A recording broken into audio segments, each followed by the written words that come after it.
Maxine's killing unicorns, and Axel Foley's teaching us the nature of love. I'm Van Connor. And I'm Adam Ball, and this is Off Screen, your 7-day guide to everything movies. Boom.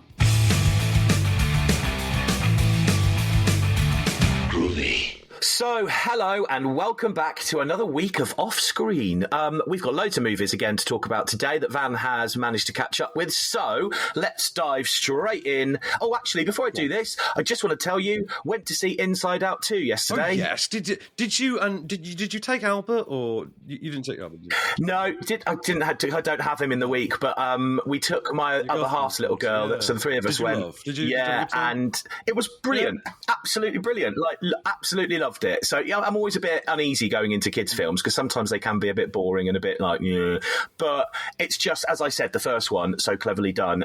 That mirrors the second one. It was just really well done, and I loved it. Absolutely loved it. Really, lots of belly laughs and stuff. I promise you don't know how uneasy it is to be in a kids' movie until you're the only adult reviewing a screening of the forgotten 2013 Leighton Meester Selena Gomez comedy Monaco. That's a thing that happened. Oh no! Well, at least I had a child with me who was enjoying it and laughing. So I guess that was, very true. All right. Well, let's dive straight in to our first movie on Off Screen this week then, and this is Unicorns, out in cinemas from today. I don't know much about this really, to be quite honest with you. So do you take it away, Van? Well, definitely not one you would ascribe as a movie that you'd find kids in the screening for. This one. So it starts off. It's got a sort of, initially seems to have almost a Crying Game aesthetic before sort of adjusting and finding itself in a very unique, very contemporary sort of visual tone and style. But it's a new movie that's, I think, co-directed by, but only written by one of them. It's Sally El Husseini and James Krishna Floyd. And Floyd has done the screenplay, but they have actually co-directed it together. It stars Ben Hardy from, do you remember the Bohemian Rhapsody biopic? Yes, loved it. Yeah, he was the blonde one, little blonde one in Queen. Used to be the little... Not Brian. Roger Taylor. Not Brian May. Thank you. He was, yeah. He played him in Queen, obviously. I believe he might have been in EastEnders at some point, and he was one of the prequel-era X-Men.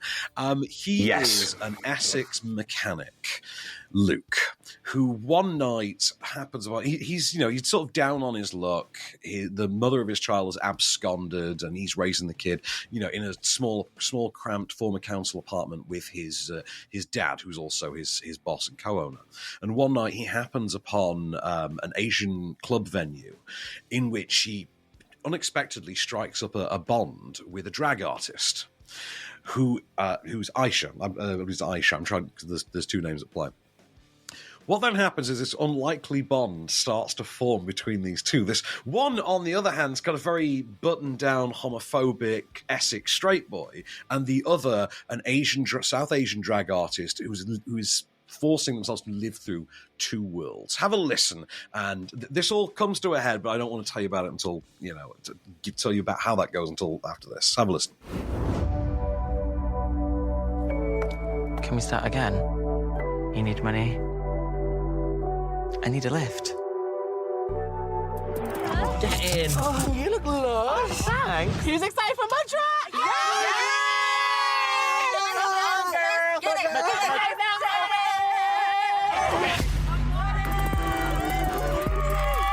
Are you okay? I get death threats. All of the queens do.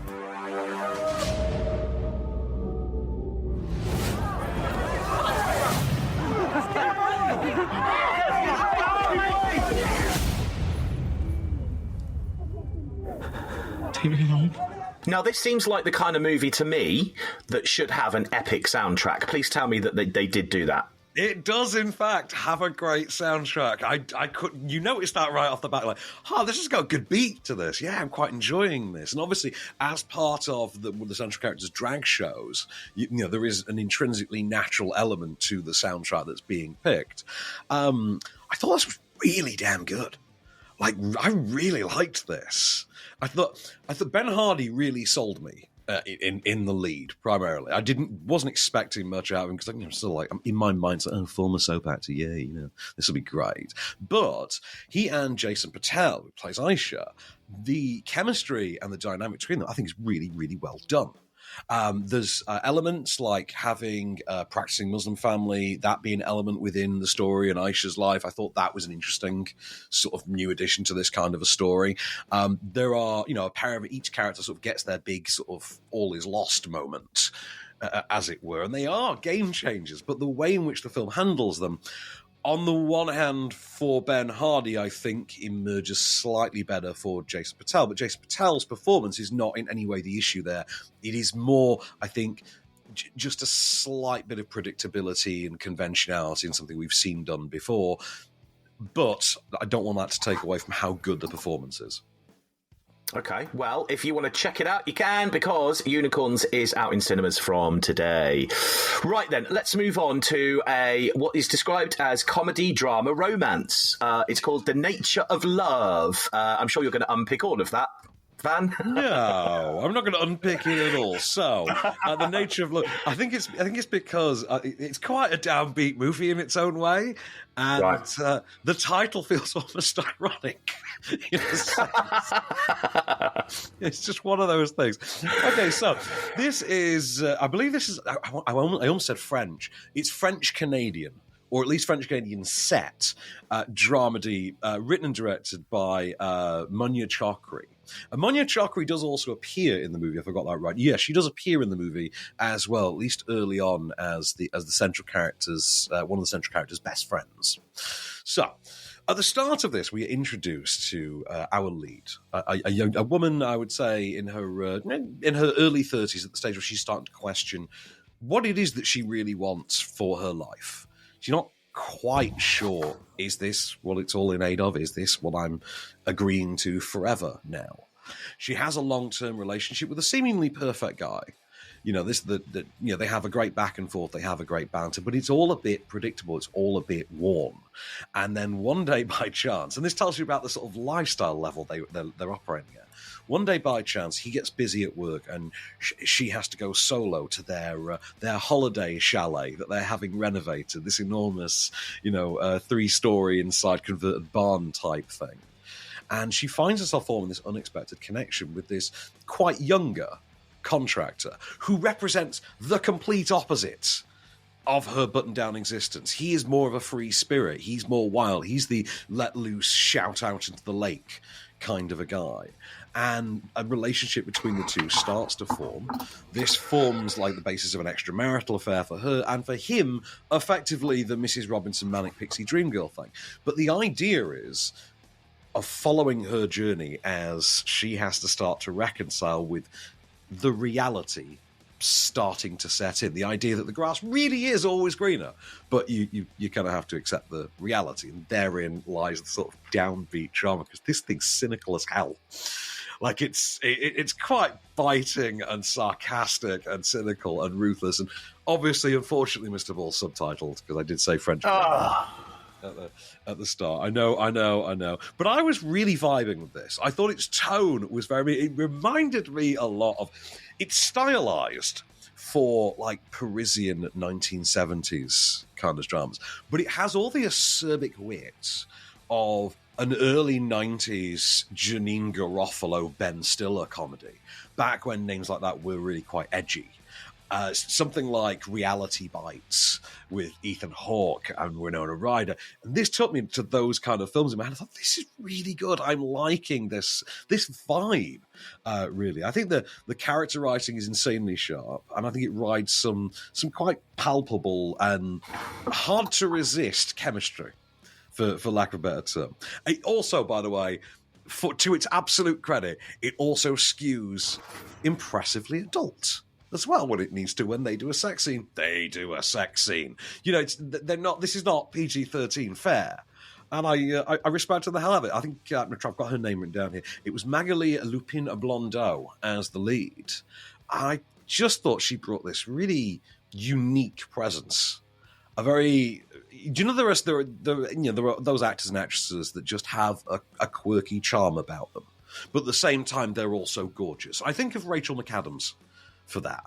Like Rachel McAdams, she walks on the screen, the first thing you think is, wow, hottie. And then after about another second, you're like, wow, you're a vibe too. That is absolutely Lupin Blondeau in this movie. So, by the sounds of it, this would be quite a nice date movie then, really, to go and see. I mean, I don't know about that, because it is still quite downbeat, and you will find yourself having to have awkward conversations in the car ride home. Right, okay. But certainly not one to watch with your nan. No, don't watch it with your nan. Don't no. Don't watch it with your man. Don't watch it with your nan. That's the good end of the spectrum. Well, you could watch it on your own then, if you do want to. Book yourself one ticket to the cinema, because it's out from today. It's called The Nature of Love. Right then, we have got Max... I don't know how to pronounce this, because it's got just three MaXXXine. X's in the middle. It's just MaXXXine, but there is a reason. I'll explain it. Oh, okay. Right. Well, we're looking at MaXXXine in just a minute. And also we've got Beverly Hills Cop, Axel F and Kill still to look at as well. So stay right where you are.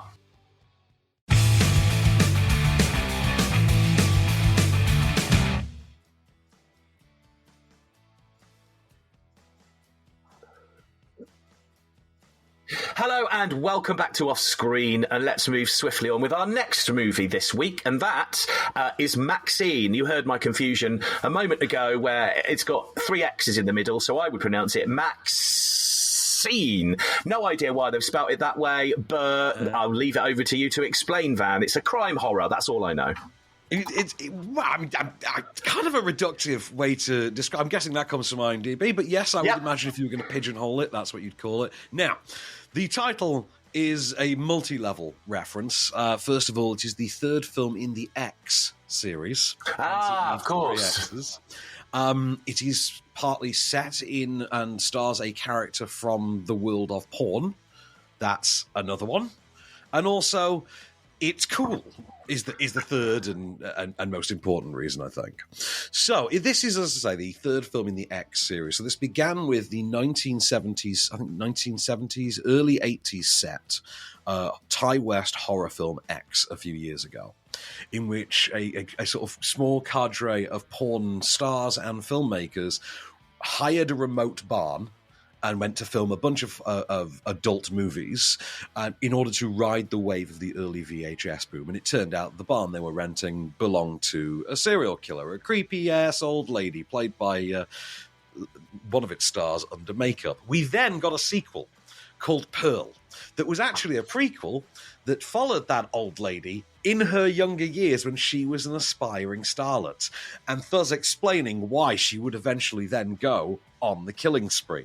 She was also played by Mia Goth. So Mia Goth is a porn star in the first one, named Max. Sorry, put the thumb down. Named MaXXXine. She also plays the old lady under Massive Effects, and then in the sequel prequel, she plays the younger old lady as well. Now we're in the third movie, which is a sequel to the first one, in which the only survivor of that massacre, MaXXXine, attempts to move out of the porn industry, capitalize on her fame and the bit of notoriety she's gotten, and make the move into mainstream horror, hoping for her big break.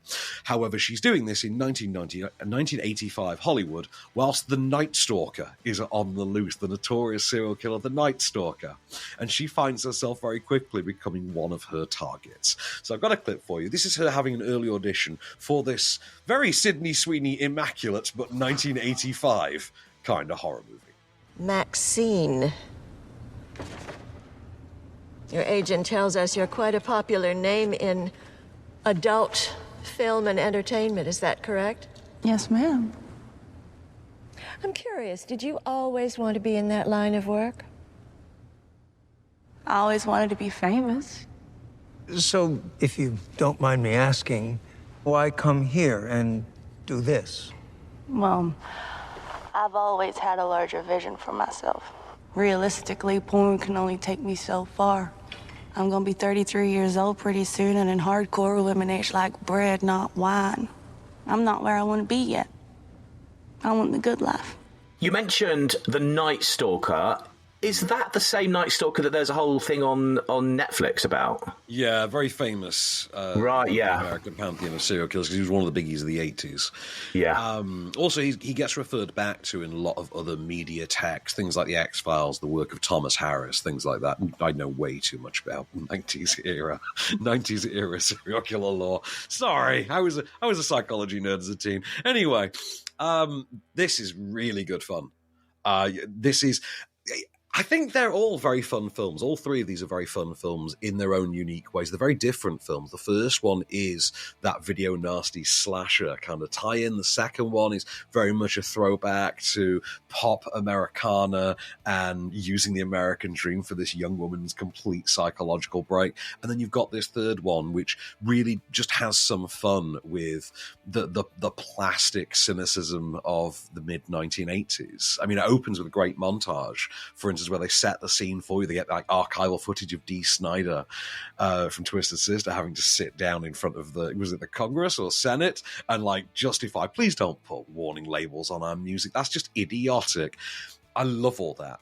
But the reason that these three very disparate films work is because Mia Goth is so damn good in them. Like, she's kooky. Like, I don't think anyone's for 1 second going to ever call Mia Goth anything besides kooky, first and foremost. I mean, the woman dates Shia LaBeouf. That's kook right there. But she's very, very good at weaponizing her own kook into these characters that could either be straight monsters, could be straight just stone-cold psychopaths, or could be swinging from the rafters Harley Quinn. Like, I think they missed a trick, by the way, not putting her as Harley Quinn years ago. Like, that's, if they ever need to recast that, do Mia Goth, please.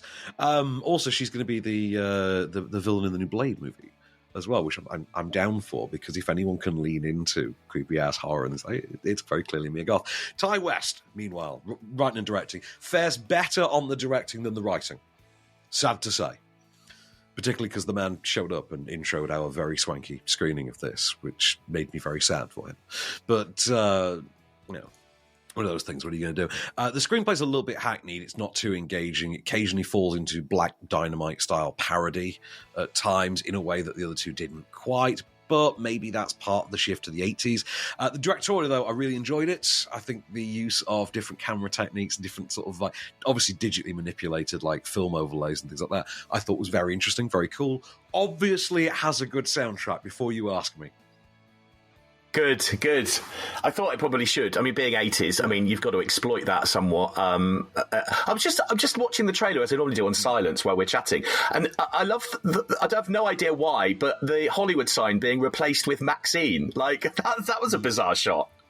I mean, there's so many cool little bits in there like that. There's little background nods to other movies, and obviously quite foreground, quite overt homages to other films, it has to be said. And there were more than a few chuckles from the horror nerds in our screen. It has also got, some of the visuals are quite interesting.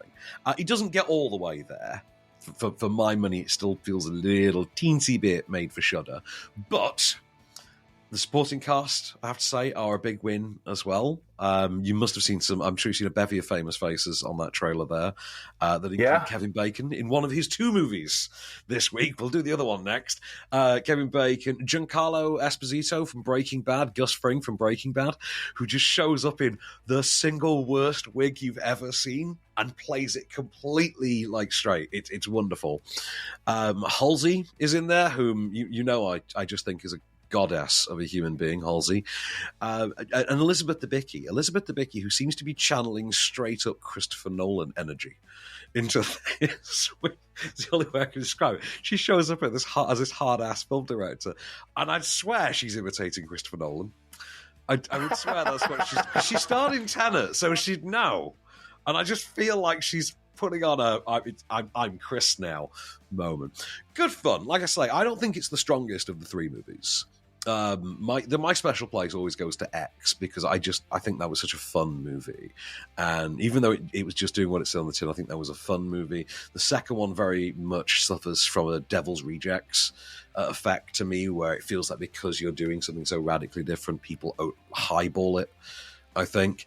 But I do like this weird little loose trilogy, I have to be said. And I think the big reason that I like it more than anything is I think it's a perfect Mia Goth star vehicle. And if you're on the Mia Goth train already, this is unmissable. And if you're not and you want to see what the fuss is all about, you don't particularly have to have seen any of the others to see this. They're loose enough. But you can. So I would recommend it personally. Well, there you go. And I can tell you that the trailer that I've just watched 19 times while Van's been talking actually does make it look pretty good. So it's on my list, Van. It's on my list. MaXXXine, with 3 X's in the middle, is out in cinemas from today. Okay, we're going to look at a Netflix release next. Beverly Hills Cop, Axel F. We'll see what Van thought after this.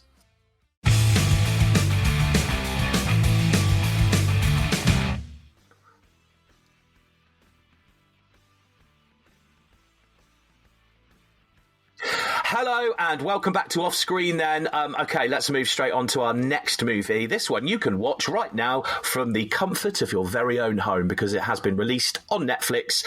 We are heading over to the new Eddie Murphy, Beverly Hills Cop, Axel F. I haven't actually seen a lot to do with this. Have they not really marketed it much? Oh, no, they've been actually doing a pretty admirable job of marketing it for a Netflix movie. And to be fair, just to get that out of the way, first and foremost, the idea that we live 2.5 decades into the 21st century and Eddie Murphy is releasing a 4th Beverly Hills Cop movie to a streaming platform is something that horrifies me to the hollows of my bones, to the absolute core of my every atom. What the Axel F is that? Wow. Okay, sorry, rant over. And they weren't giving out screening links for this either, which suggested it was terrible, which I think is very unfair. But they have been marketing it. They've been getting Eddie out, doing talk shows. And you know what? He's actually made a pretty good, charming show of it. I'm the first person that's usually going to tear Eddie down because he hasn't been funny in decades. But you and I'm sure, can agree, given the age we are, the Beverly Hills Cop series is one of the greats. Oh, yes. Yeah. 100%. And that his performance in the first one is one of the great breakout starring roles of the 1980s, if not all time. You saw that movie and you're like, that man is going to be a movie star. I don't think we can debate that. So it's got a bizarrely important place in the history of cinema, just as a work of cinema in and of itself, because it gave rise to Don Simpson and the high concept notion. A lot of the 80s and 90s action stuff was fueled by that man, and Beverly Hills Cop was one of his early successes. And like I say, you got a pretty good sequel out of it. You then got a pretty terrible sequel out of it. And now you've got a forquel out of it. I'm not even sure what you call those anymore. But the idea is, it is now 31 years since it's 30 years since Beverly Hills Cop 3, which was the last time we were really told that Axel went to Beverly Hills Cop. He is doing what he's always done, being the lone wolf, rule-breaking, freewheeling Detroit cop who just takes on cases that are clearly beneath him, but has actually quite keen detective skills to match his motor mouth and ability to get into catastrophic trouble. He is summoned back to Beverly Hills when he receives a phone call from Billy Rosewood, a returning Judge Reinhold, who does return alongside John Ashton, it has to be said as well, and Bronson Pinchot as Serge, which you gotta love that. Billy calls Axel to Beverly Hills when Axel's now adult and estranged daughter, Jane, who is a lawyer, finds herself with a case that sees her being targeted by what appears to be the cartels. And Axel steps in, despite his daughter's wishes, to both help her and solve the case. Have a listen. Jane, hey, this is your father. Before you hang up, I'm in town. I've been arrested. Hello? You sure y'all paying y'all's bills? Because this phone don't work. This isn't my first time in Beverly Hills. Yeah, I saw that. 84, 87, and then 94. But this place has changed a bit. What brings you back to 90210? I got a call from Billy.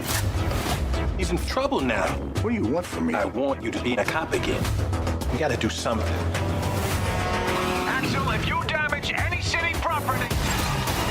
To me, it looks and sounds like a funny, full of action, what you'd kind of expect from if you've seen any of the other Beverly Hills Cop movies, right? I mean, it's just another one of those, but with a different storyline.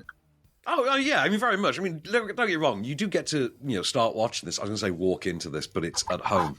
So, again, thank you, cinema gods, for not putting this in cinemas. What is that about? Anyway, when you start this, you go into it with the certainty of, well, at least I know this is going to be better than the third one.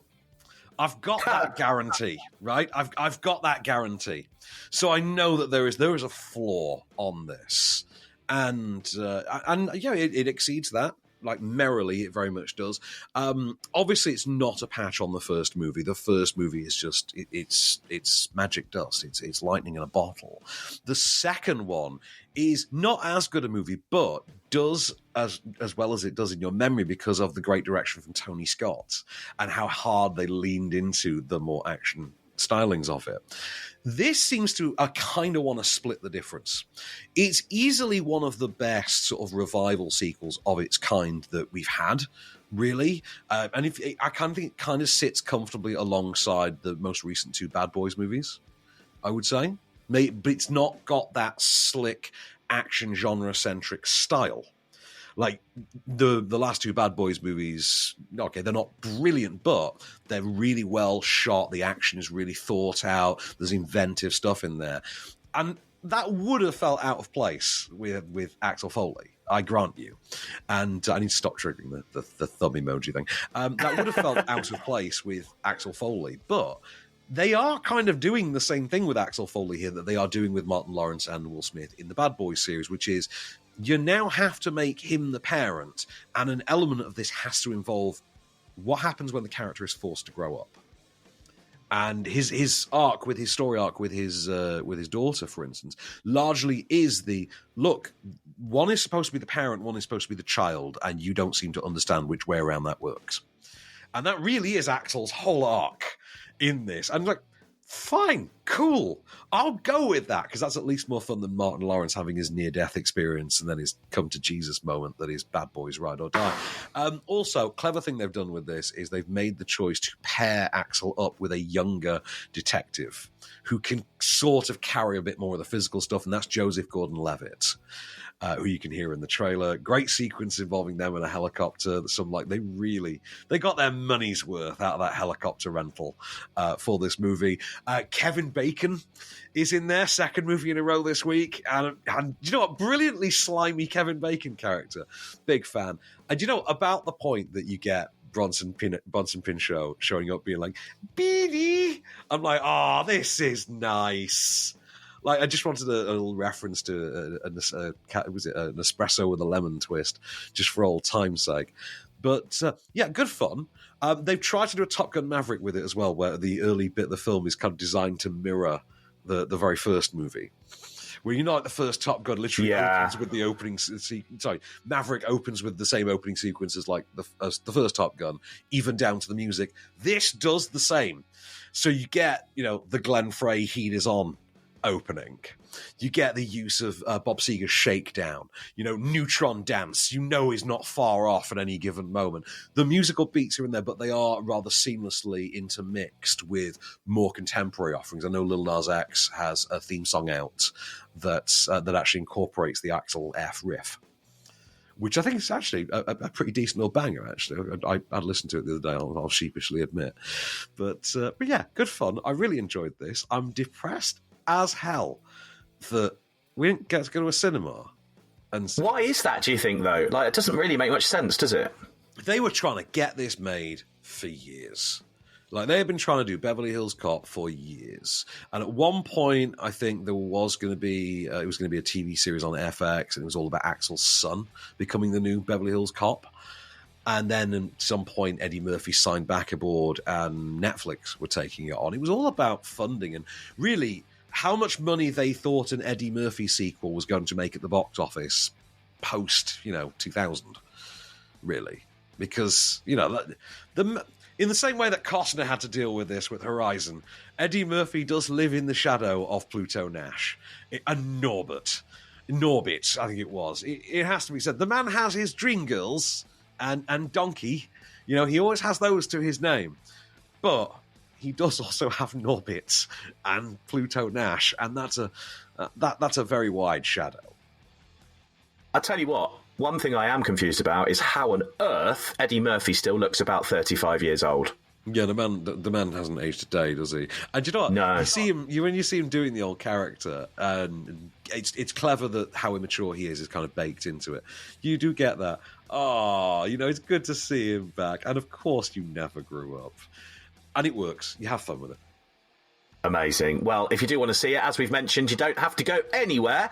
You can watch it on Netflix from today. Beverly Hills Cop, Axel F. Right, we've got one more movie to look at. It is called Kill, and we'll see what Van thought next. Stay there.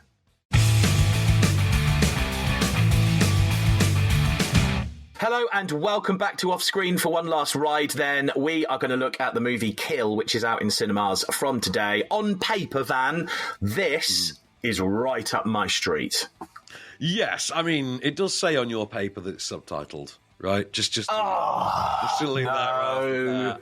Okay, I just want to put that in there for you. You'll be pleased to know, though, that I don't think we had actually made it out of the premiere before the news had then broke that Chad Stahelski, one of the guys behind John Wick, that he is going to be godfathering in the English language remake of this. Someone said to me, the English remake of this, and my immediate response was, you couldn't remake this in England. The movie is set on a train, and it involves them running on time.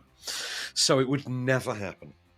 Right, so, you're obviously very excited. Is that because it's the raid on a train? Yeah, I guess. Yeah, sort of. I mean, I like the look of it. I like the sound of it. And like the trailer, it's just full of action. Like, wow. Oh, yeah, and believe me, the thing is full of action. It's an hour and 55 minutes long. It's full of action. It actually does have some quiet beats here and there. Obviously, we've not got a clip for this because I had to do one for Talk TV the other day. I had to put a clip together, and they need them to be visual, despite the fact that they go out on, they started out in radio, but they're now live streams, so they want everything to be visual, and I gave them one of the most horrifying clips I could find. And the audio for it just sounded like bones snapping over. It was just flesh slapping flesh and bones snapping. This 40-second long clip that I sent them. Okay, so basic premise here is you've got Lakshya as the single name actor Lakshya, who is playing, I think he's Colonel Amrit, New Delhi Special Forces. And, but he's kind of a badass, all-round action cop. And I have to stress this before I describe this plot. Right. Although I keep saying the raid on a train, imagine the raid on a train was made retaining that little hint of Bollywood spirit, that slow-mo, speed ramp, choral quality at, anything even vaguely cool, like hero shots, for instance. There's a lot of that in this. Okay, sometimes the fights border on Bollywood dances, but with that raid level, almost, Roadhouse now, kind of nutso gratuity.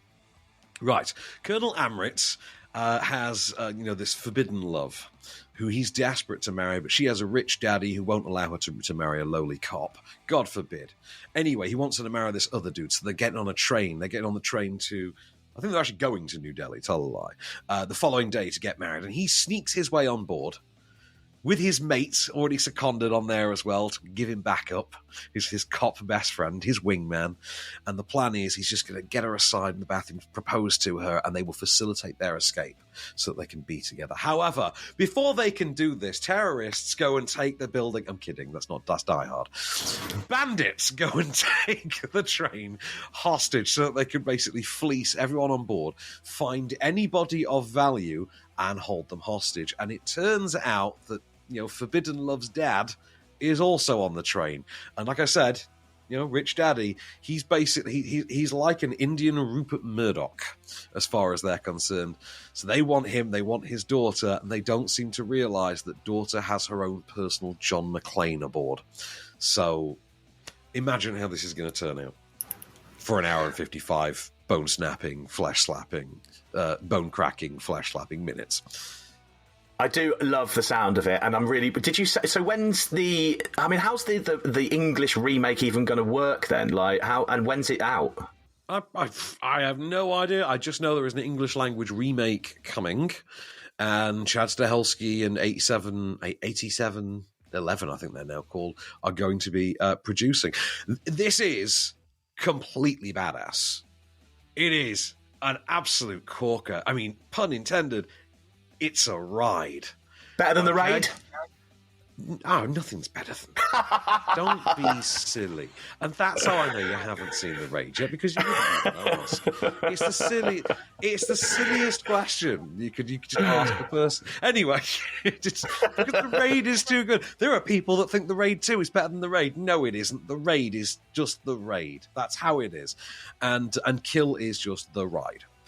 And I really like this. It went brutal in ways that I did not quite expect, given the archetypical nature of the story, and that I was quite impressed by. It ratcheted up and rose the tension and the stakes really well, I thought, in terms of who it was sort of evolving into its ultimate villain, how it was going to have to deal with certain sub-villain characters, things like that. I thought was done in a way that suggested a real love of these kind of movies, beyond simply doing the choreography. Because even, you can look at something like The Raid. The Raid is not especially narratively complex, but it is wonderfully told in a way that, you could watch that on mute without the subtitles, or you could watch it in its original tongue without the subtitles, and you probably would be able to piece the plot together. It's very wonderfully done. This, I think, has a similar quality in that regard, in that it understands the fundamentals and it understands the structure and nature of action storytelling.